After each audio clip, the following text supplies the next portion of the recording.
Hello, and welcome to another episode of Such a Nightmare, Conversations About Horror.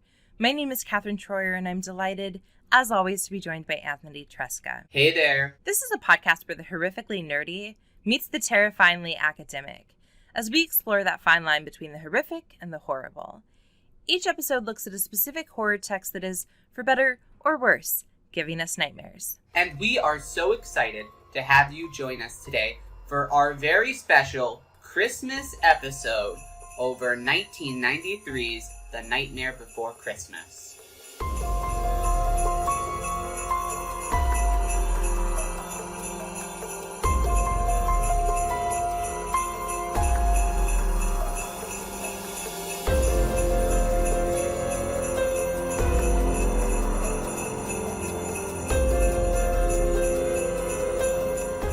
This is so exciting. We've had Christmas spooktaculars every year, I think, but this is our first animated feature. This is our first Tim Burton feature, our first Disney feature. It's so many firsts. Is this our first kids film in general? I think so. I do think so, yeah, because you gently said you needed to hold off this year on Hocus Pocus until I could convince you that it's the most amazing film ever. So yes, it is our first of so many's, and that's really exciting. And it's an entirely different vibe for us, because normally we're on here talking about intense sources of horror in these like R-rated horror films, and I think the conversation today might be a little bit more gentle than normal. Yes, but I must admit that as I was watching it this time, because both of us have seen this film several times over, as I was watching it this time, I was trying to think a little bit more specifically about keeping in mind the things we talk about frequently, particularly the source of horror. What is the source of horror in Nightmare? And so I was actually trying to think of it this time around in light of the conversations we've had. And you're right, it's definitely still going to be a lighter conversation. But I think it still fits, right? It still fits the bigger things that we keep coming back to again and again in our examinations. I agree. I think just because this is such a well-made film, top to bottom, artistically, it's such a strong idea for a film, and then the execution on that is just absolutely immaculate. This is some of the finest stop-motion animation that you're ever going to see, because it is insanely impressive just how many little figurines and figures it took to make this. There are 109,440 individual frames taken for this picture. So someone literally sat there with a camera and took that many times. There were 20 different sound stages used for filming. There were 227 puppets created for the film, and Jack Skellington alone had over 400 different heads that they would pop on and off of his little animated figure in order to evoke all of the different facial reactions. So just in terms of like the actual craft and making of this film, it is an incredibly tedious, long process, but I think the artistry really comes through and shows. Even to this day, I was just stunned as an audience member watching in 2022 just about the level that these effects hold up to this day. Well, that's because it's practical, right? Yeah. I mean, plain and simple, practical effects are always going to hold up better because practical effects are driven only by the laws of like physics and the natural world, right? I actually, if you had let me guess, I would have guessed probably closer to 300,000, just because I always think about that scene in Parks and Rec where Ben is like he decides that he's going to make that stop motion thing, and like it's 2 seconds long, and he's like, that took me 3 months. And I'm like, this is the truth. So I always think about that scene, and so that when I think of movies like this, right, that are like 90 minutes long and are having just an incredible amount of expression and just rich imagery, it's amazing to me, honestly, that anyone has the strength to make these types of films. Yeah, I think just some of the most impressive are just the vast landscapes that they're able to produce, like when Jack is climbing the hill in Halloween Town in front of the moon, and you see just that whole pumpkin patch field with so many individual pumpkins there, or when he's walking through the woods and you just see all of these various different types of forestry and trees that he's moving in and weaving in and out of, and or in some cases leaping over and jumping and tumbling through and around. It's just a feat to behold. It is, and it's amazing because what you're pointing out are the sheer number of settings that, and there are several that they could have just said, no, this scene can just happen somewhere else, right? Like, I think about how detailed Jack's room is in his, like, little turret, and it's an incredibly detailed room. You know, I mean, the bookcase alone is just this masterpiece of showing us all these things that actually tell us a lot about Jack. But they could have just said, no, we can just have him borrow the lab that we've already filmed in. Or just do it in the square of Halloween Town, because the whole thing is he's figuring out how he's going to make Christmas anyway. And we see in an earlier scene and a later scene that he does that, makes those similar discoveries, either in the auditorium or just in the square of Halloween Town. But they really commit to and give us that additional location because, well, I mean, frankly, just because probably it looked beautiful and they had amazing ideas for it. And it really does reveal so much just about the static nature of Jack's life, because you just see how much it just looks like it's been in that exact place for so long. And then you just put all of that Christmas tinsel and stuff on top of your home, which is kind of Christmas in and of itself, isn't it? Yeah, that is actually leading to one of the things I wanted to talk about, and that is there's a lot of children's films that you keep watching as an adult almost despite the film and despite yourself, right? You watch it because it has that element of nostalgia for you, and that nostalgia is able to carry through so much.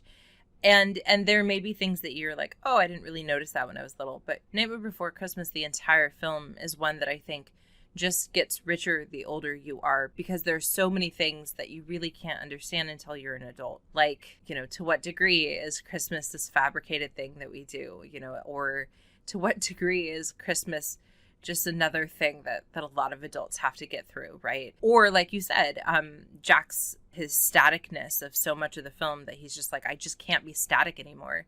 It's hard to not watch this film as an adult and be like, oh, there have been moments in my like job where I've been like, please don't make me do this anymore. Please don't make me gear up for the same events that I've had to gear up for every single year. And that realization that you don't need to go elsewhere, you just need to maybe to think differently, right, about where you're at. Change your perspective. Yeah. Exactly. In the initial idea of the film, Tim Burton talked about that artificial quality of holidays that he really enjoyed because he felt it saved him from his California town, which he felt was so kind of like dull. But then you have these holidays come over and you put this artificial nature on top of the world that you're in. And he was really fascinated by that idea because he was like, you see an entirely different side of your town come out, and a different side of people when this artificial world that we all agree to is pushed on top of our regular world. And we stop what we do normally to participate in these holiday celebrations that, in comparison to normal life, they are rather wacky. They are, in some ways, nightmarish. Even Christmas. We've talked about, in previous episodes, the concept of the carnivalesque, and the medieval carnivals were religious, but there was so much about it that was, you know, being pulled in from more pagan traditions. And I think, you know, you can just see that carried on through to the pageantry that we have for our modern holidays, particularly Christmas. I saw this postcard that I think it was trying to be genuinely in the Christmas spirit, but it was horrifying because it had this like slightly creepy version of Santa. And it, you know, it was some line about, you know, like he's always watching. And I'm like, is this supposed to be a joke? Because it's hysterical if it's a joke, but I don't think it is. So I think I'm just terrified that this is like part of the tradition and people are just like, oh, isn't that precious? Yeah, that is really like some like panopticism type thinking right there, where you're like, yeah, there is that figure who is always watching you, so you always have to be on guard. That is interesting, the figure of Santa Claus being viewed under the Foucaultian idea of panopticism. It really is, because my first thought was like it felt very KGB-esque, Yeah. you know, and that very much fits in with what Foucault was saying, right? That if you can build this system where people never know if they're being watched, they're always going to act as though they are being watched, right? And that is more or less what Santa is promising, right? Like, I will always know if you're being good or bad. So brace yourselves. And I think that is what is really, really interesting about these Halloween Town characters finding out Christmas and then subsequently being kind of confused by what they find, because there are a lot of, like, creepy elements within Christmas that make perfect sense, that you would be like, yeah, we're weird, wacky Halloween characters.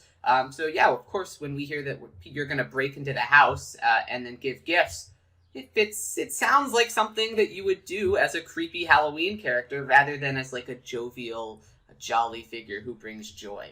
Yeah, there's really very little about Christmas that can't be seen as being rather dark and disturbing. And that is one of the really lovely parts about this film, is that it exposes how pageantry out of context can be very, very dark and twisted. And even in context, it might be a little dark and twisted. I do have a question for you, because I've been thinking about this a lot over the last couple of days. Do you think, though, is this a horror film? I was also thinking about a lot of the stuff that we typically talk about on this podcast, such a source of horror. Is it even a horror film? While watching it this time around, I don't know if it truly is a horror film. I'm not entirely sold either way, because I don't truly think that the intended affect of the audience is to be horrified by the end.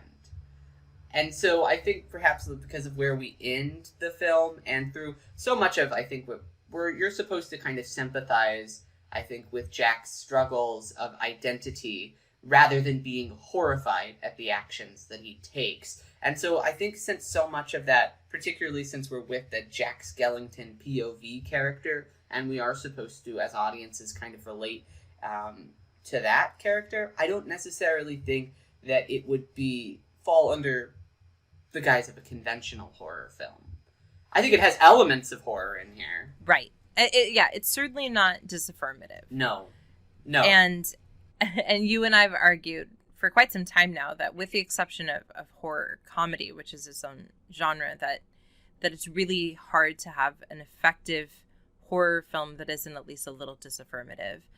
And so that was the thing that kept coming to my mind. And you're right. There are certainly horrific elements. And, you know, the debate is always, like, there's always the memes that are like, do I watch this movie at Halloween or at Christmas? And then it's like, the answer is both. Both. My family actually had rules about the appropriate time for Christmas viewing films and versus Fantastic. Other Halloween type of films. So I would watch the Halloween sequences of this film during Halloween, and I would watch the Christmas sequences of the film during the Christmas time of the year. So literally breaking it up into two separate texts and consuming them at two different times of the years, which, when I'm saying all of this out loud, it just reminds me of the insane societal pageantry rules and regulations that we have on holidays, and the policing that occurs within the holidays. This is wild to me. I'm just saying it out loud. Were you doing that to uphold the rules of, like, your family's rules about what could be watched when? Is that why you did it, or did you do it? Like, I have so many questions. So when I was a kid, I really did. I think I was into this idea of, like, the film could be dissected, and within the film there were two holidays at present, and that they could be appreciated separately, which is, as an adult, and now having watching the film now almost exclusively only as a unit, I don't break it up anymore. Right. It's completely counter to the film's themes and message, but it certainly was the way that I primarily consumed this film growing up. That's so funny. I rather adore that. Precisely because of what you said, right? That, like, it actually is sort of counter to the themes, because by the end, you know, Jack has realized that every holiday gets to have wonder, and every holiday gets to have whimsy, but every holiday also gets to have a little nightmare, right? So that's funny that you divided it up.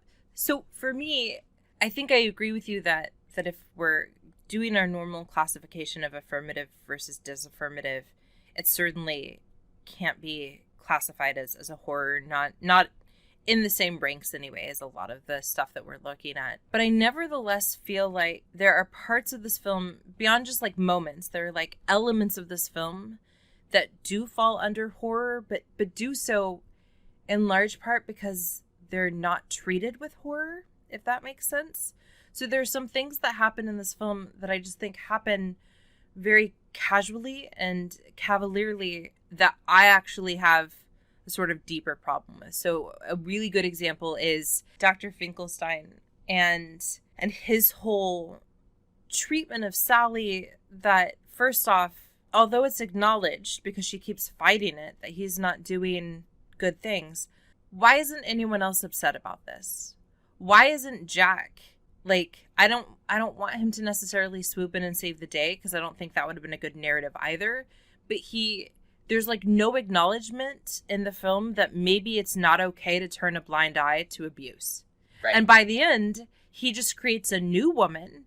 And there's that moment where like Jack looks fondly, because he's looking fondly at everyone, right, in Halloween Town. But he looks over fondly at Dr. Finkelstein, who now has, created a new woman that is even more in his image. And he's just like, oh, haha. And they do that brief double take that you do in like cartoons, where like he's looking at every people, and then he does that wide-eyed classic Jack look. But then you're right, it is just back to normalcy. It's like it's not that strange that this is happened. And it's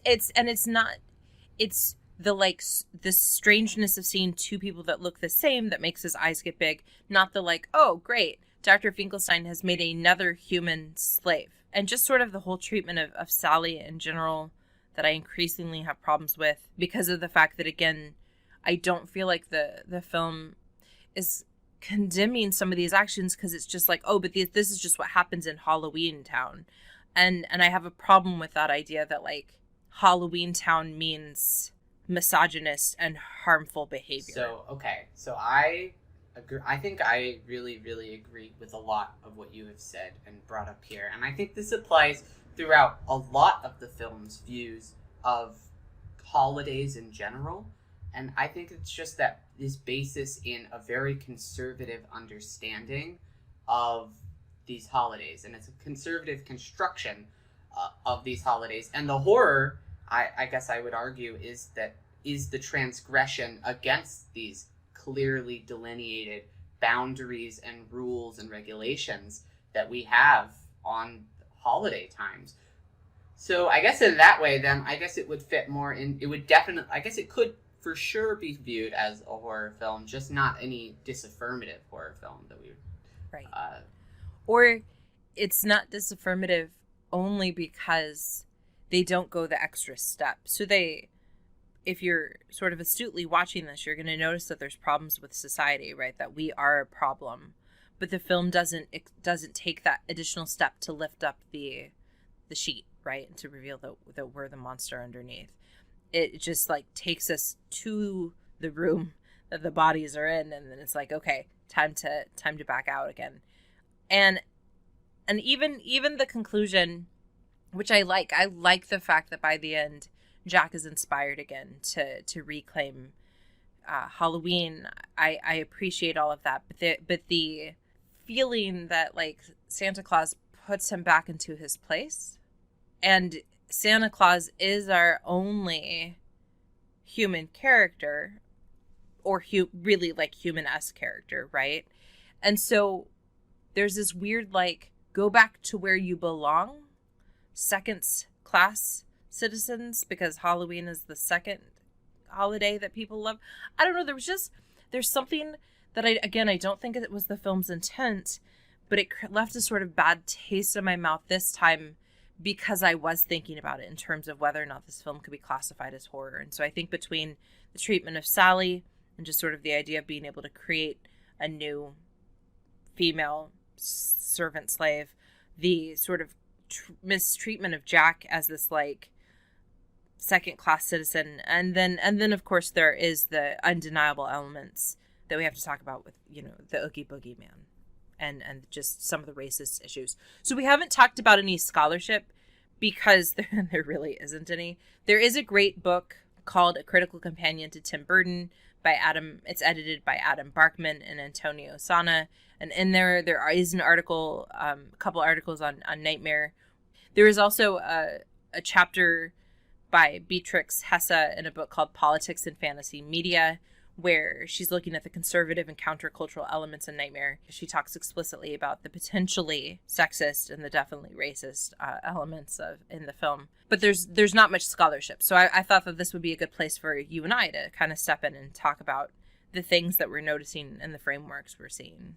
Yeah, so I guess we can go into, so we've introduced at least the two of those things that the countercultural and conservative article had mentioned, which is the Sally in comparison in reference to the kind of a feminist reading on the character.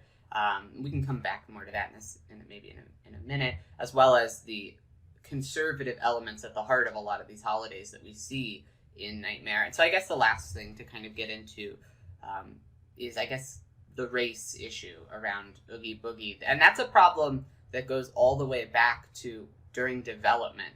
Danny Elfman, who is the film's composer, lyricist, and he also does the singing voice for Jack, was actually really, really worried when the film was being made that the NAACP would come out against the film because of Oogie Boogie and the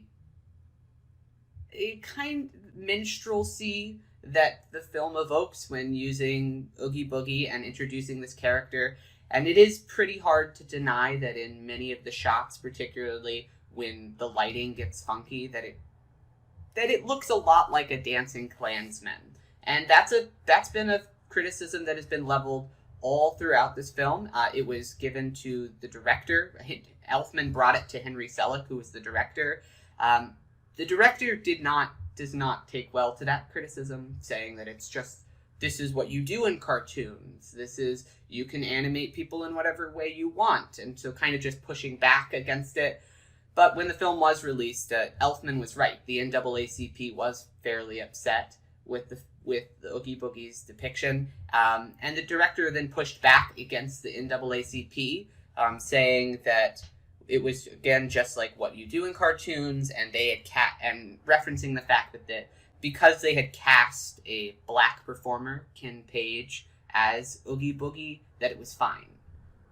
Right. Now, whether or not you agree with the director on that is another discussion, and I guess that's where we get to weigh in. Yeah, and the other thing that Hesse brings up is that the producers, part of the reason they countered the accusation is not only because Ken Page played the role and didn't seem to have a problem, but that Ken Page didn't consider the part problematic at all. And so they were like, see, so if a black person doesn't find it problematic, then it must not be so. And Hesse's like, yeah, I don't know if that works. She's like, obviously, this does not constitute a valid defense. For if racism is omnipresent, a black person may be just as imbued with racist ideology as a white one. And so, and she talks about, again, the connection that's very clear to the Ku Klux Klan. And even some of the language, right? That there's the idea that this is the only character, Oogie Boogie is the only character to lose his coherent sense of identity at the end, which is one of the things that I think Hesse argues that is intriguing, because he's the only one, right, that literally unravels. Even other monsters that, like the clown with the tearaway face or the mayor, right, that their identity is built upon sort of multifacetedness. At the end, it's only Oogie Boogie that is literally destroyed, right?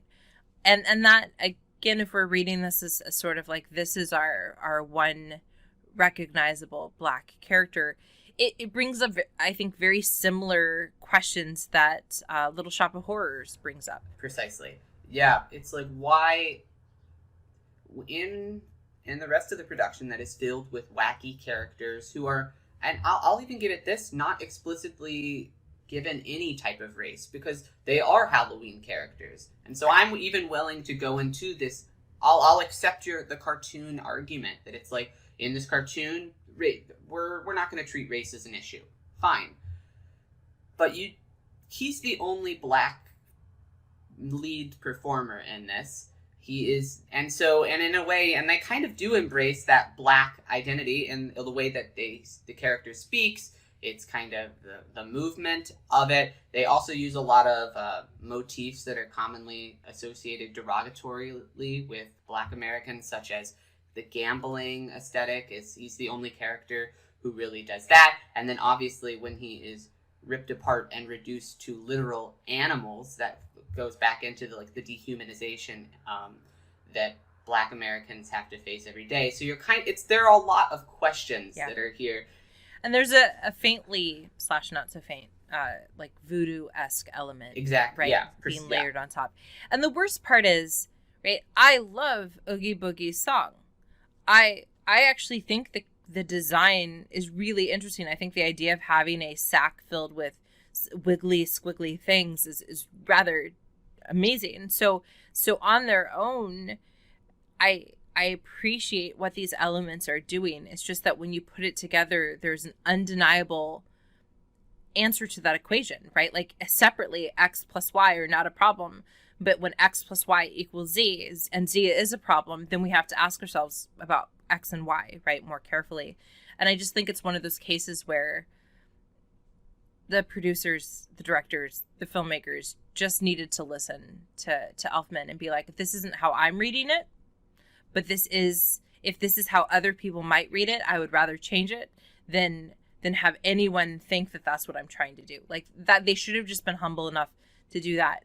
But that's humbleness is not necessarily a trait by which most filmmakers come naturally to. So. Yeah, and this has been a thing that they are, so even as recent as the latest Netflix documentary on The Nightmare Before Christmas, this is a continued question of the race around Oogie Boogie and these kind of like accusations of racism that the filmmakers are still having to answer. And Henry Selick has been he does not seem really willing to accept any kind of criticism around this, which is, again, kind of seems to be like, that seems to be the wrong way to do it. Like he just doubling down on, he's like, it's a reference to the Betty Boop cartoons, The Old Man of the Mountain. He says Cab Calloway would dance the jazz dancing and sing Minnie the Moocher or Old Man of the Mountain, and they would rotoscope him, trace him, turn him into a cartoon character, often turning him into an animal like a walrus. And he's like, I think those are the most inventive moments in cartoon history, no way racist, even though he was sometimes a villain. And we went with Ken Page, who's a black singer, and he had no problem with it. So just kind of like really doubling down on being like, no, this is definitely inspired by old cartoons, not stopping to perhaps consider that maybe those old cartoons were, in fact, a product of perhaps a more racist time, and directly minstrelsy, the tradition that is just imbued and embedded in American entertainment. So I think it's less of a... It's weird that Henry Selick seems to think of this as maybe an attack against him, rather than it's just an opportunity to be like, yeah, no, that was pretty racist, or like maybe not our best, or not even pretty, just maybe not the best move. See, and that's what I think is the problem here, is that there's the attacks are feeling personal, and that's not what's happening, right? They're not necessarily, although some people may be, but they're not necessarily saying, hey, you Selick and you so-and-so are racist. And they're not even saying you intended to craft this racist depiction. They're saying, if we think about historically where these images and these sounds are coming from, we need to ask ourselves if this is problematic to just casually portray. And so it would be easy enough, humbling, but easy enough for them to say, we understand now why people have found this to be problematic and racist. We never intended it to be that way, and we fought for a long time because we didn't see it that way ourselves, but we've realized it's not up to us, right, at some point, particularly as white men. Yeah, you're like, this does seem to be an interesting thing to kind of stake your claim on, and being like, yeah, no, I think I am the one who gets to decide what is and is not all racist. Yeah, and the truth is that I don't want this film to get canceled, right? And we cancel things with regularity and ease that I find a little disturbing. Because I think that the worst thing we can do, honestly, is to take something out as though it never existed and be like, oh no, we were never having the racist materials. Instead, it's like, no, let's talk about how in an episode of this like adorable TV show, like Golden Girls, right? Let's talk about the fact that in Golden Girls, there is this discussion of race that's not entirely quite right yet, and talk about why. Like, I think we need to be better about that, because you were so right. I mean, there are literal cartoons where Bugs Bunny is killing Indians. Yeah.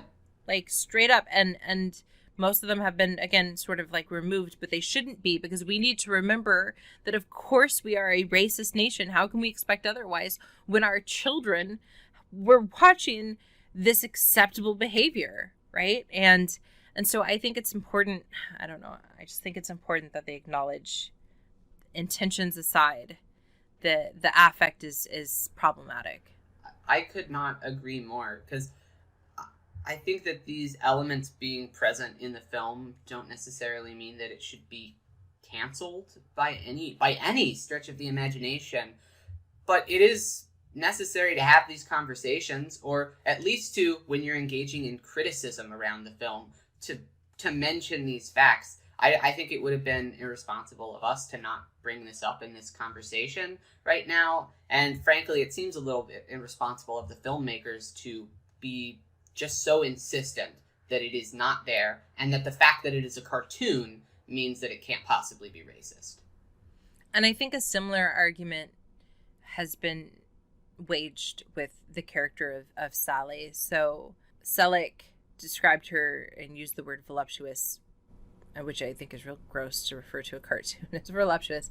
But, but there's a lot of discussion about like, oh, well, she's clearly designed, she looks literally like a Barbie doll, and people have complained about that. And of course, Hesse says, while the design for Sally is clearly sexist, it's meant to be. Because in terms of plot, she's the female equivalent of Frankenstein's monster, a creature sewn together. But then she, at the end, she talks about the fact that where there is a problematic element actually isn't maybe in Sally, because Sally, although she's crafted to be the damsel in distress, is doing a lot of the saving. It's the fact that, again, at the very end, there's sort of this like weirdly Pygmalion, like the whole story is Pygmalion-esque, because Pygmalion is also sort of Frankenstein-esque, but that it's more My Fair Lady, right? Where at the end we have a happy ending, but we are like, is it a happy ending that Dr. Finkelstein has created a new woman literally in his own image? Is that because, like, are we saying that woman should really be in man's image? What is happening here? And I think that's, again, it's like the places in the margins that are causing a lot of the problems with this film. And I really do think that it is less of the inclusion of any one of these individual elements and more of just the tacit acceptance of these elements by the other characters in this world, which I guess then could lead us back to that kind of argument that it does seem then that these holiday worlds that we're spending so much time in are a really rigid, patriarchal, little bit racist kind of worlds that we're living in and constructing. And I think that is a really interesting element to talk about and bring in these in I think it's an interesting element to talk about in relationship to holidays, which are so much these just sacred spaces, sacred periods of time in which you're really not supposed to question anything around it, because one of the things about holidays is once you start pulling at the strings, the whole thing can fall apart. Santa Claus is a lie that we tell our children. I was reading something on Twitter the other day that was saying, hey parents, if you can, try not to make the super big present that you give to your kids be from Santa Claus. If you can, try to make it be from you, because, and then the person, I don't remember if it was who said it, but they said, as a kid growing up, I thought that the reason I wasn't getting presents was because I wasn't good enough, because I've been told I just, be good enough and Santa will bring you a present, and I was trying my hardest and I was failing. And then they said, I didn't realize until I was older, it was because my family couldn't afford to buy me the big presents. And so there's like, you're right, that like we have these weird things that we are doing and encouraging, but the moment we start to pull it apart, like tell your children that this magical being will help. What's the worst that it could possibly do? And then you're like, oh, well, it could make a child feel that they're never good enough. Huh, interesting. And then you're just like, then you just pull the string, and then we do get to the, the oogie boogie, like it's just a bag of worms sort of things, right? That like idea that there's a disintegration of identities, but it's not the identities of people. Like you said, it's the identity of holidays. So you watched, in light of this episode, you watched another documentary, the most recent one that's on Netflix. And you said that there was all sorts of drama.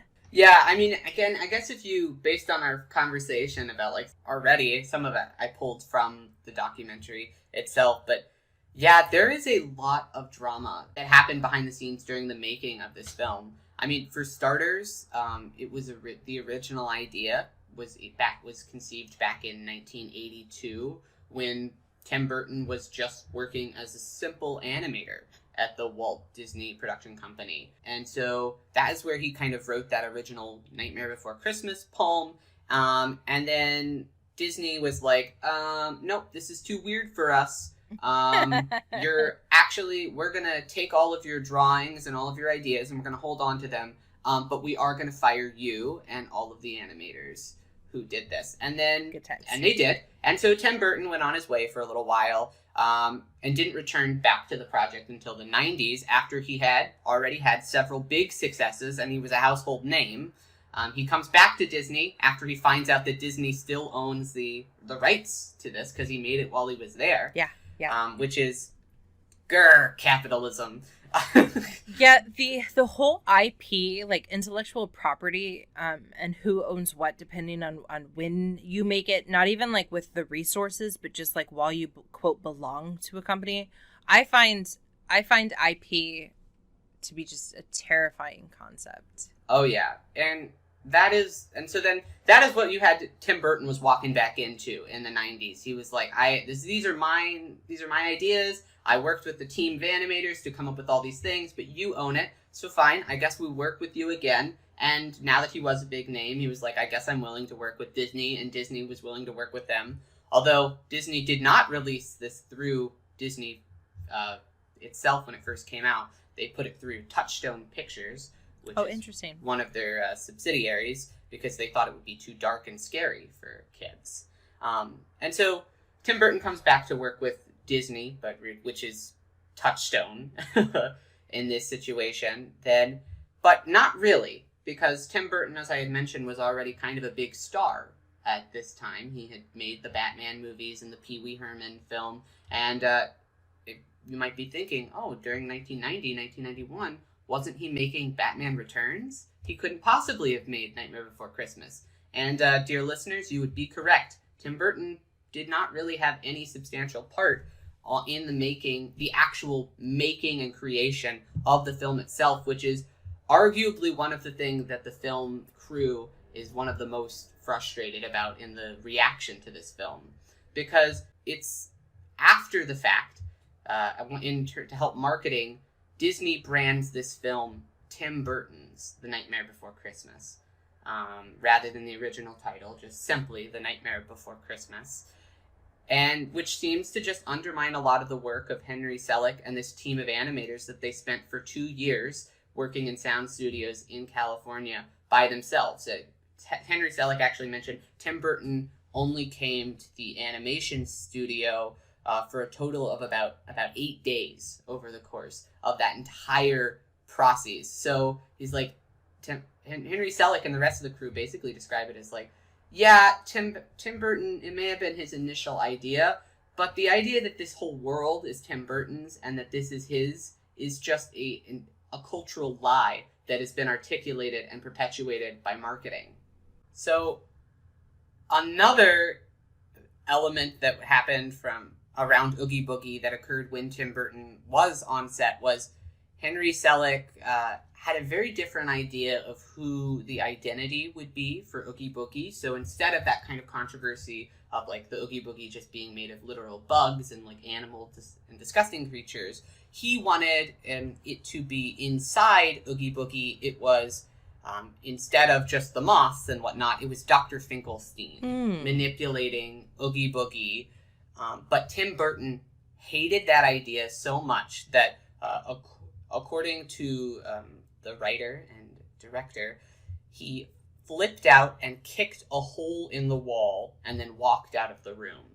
Some people claim that he also yelled as he was leaving, "Are you trying to make a dupe out of me?"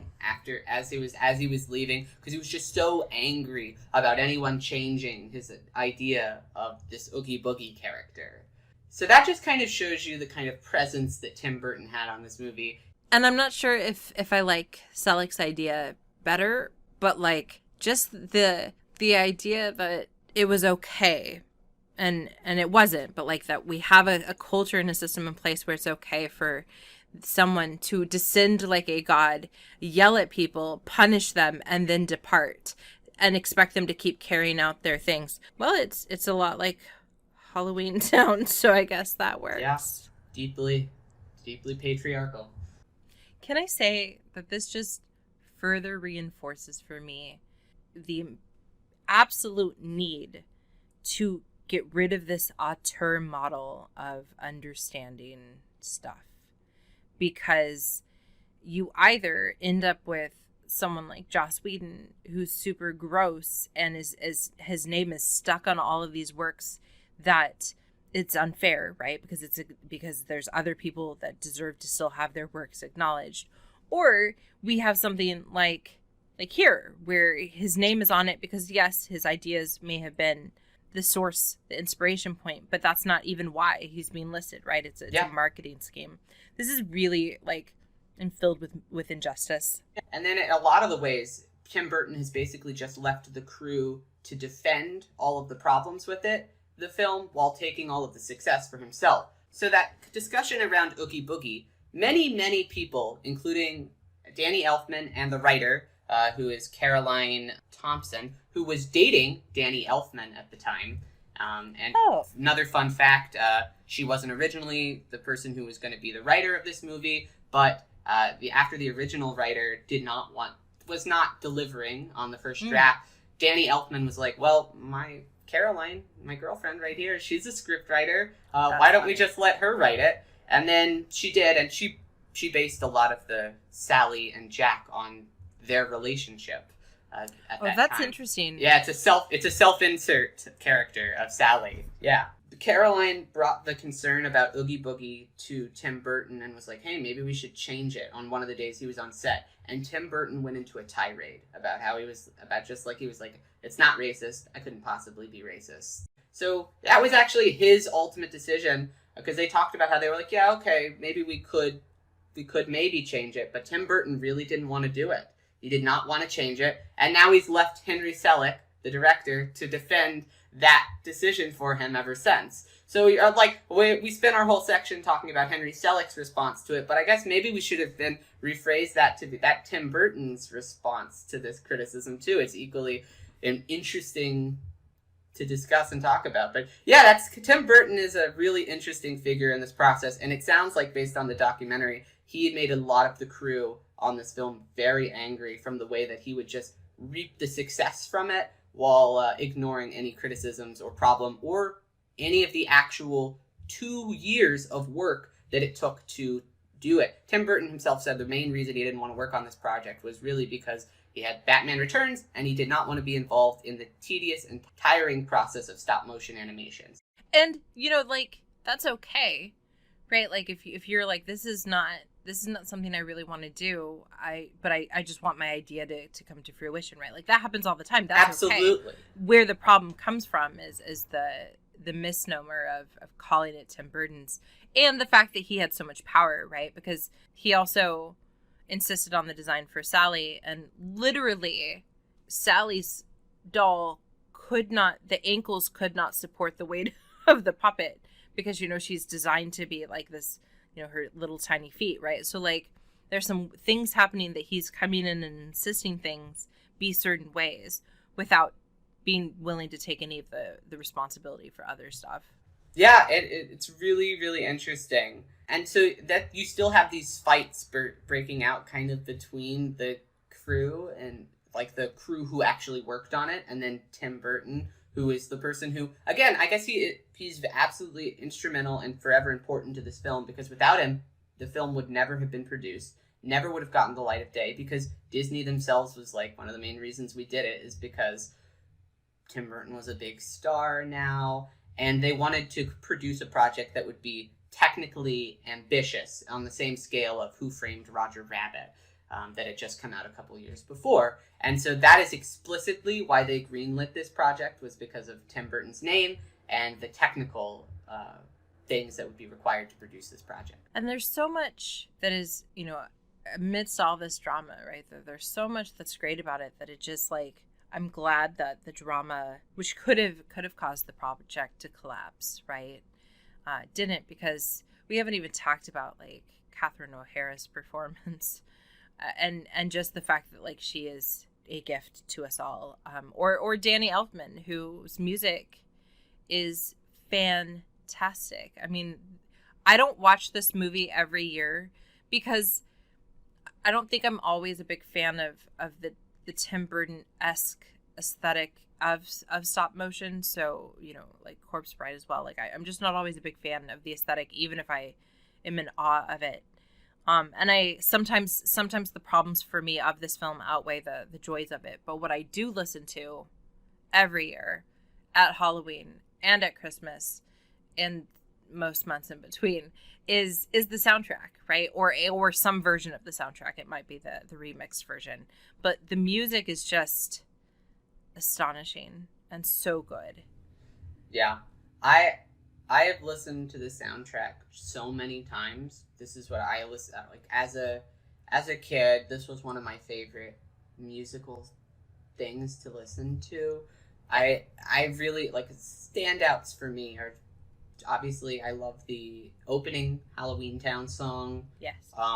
What's This is yes. I think it's a fantastic discovery song, and that was actually one of the first sequences that the animators worked on for this film, which I find all the more impressive. Yes. Selleck said that was one of the first sequences that they worked on because they had to show their progress Disney, and they wanted to show them one of the more like happy Dr. Seuss-esque sequences first, so that then when they would show them the like dark, weird, creepy stuff later, they'd be like, no, look, we still have some of the Disney style in there. Don't worry. Funny. Don't shut us down.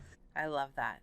So I love that song. The Oogie Boogie song with all its problems is one of my favorite songs in there, just because it's such a good villain. It is such a good villain song, and it has some of the best rhythms and musical composition in the whole thing. So I love those numbers, and all of them, really. Yeah.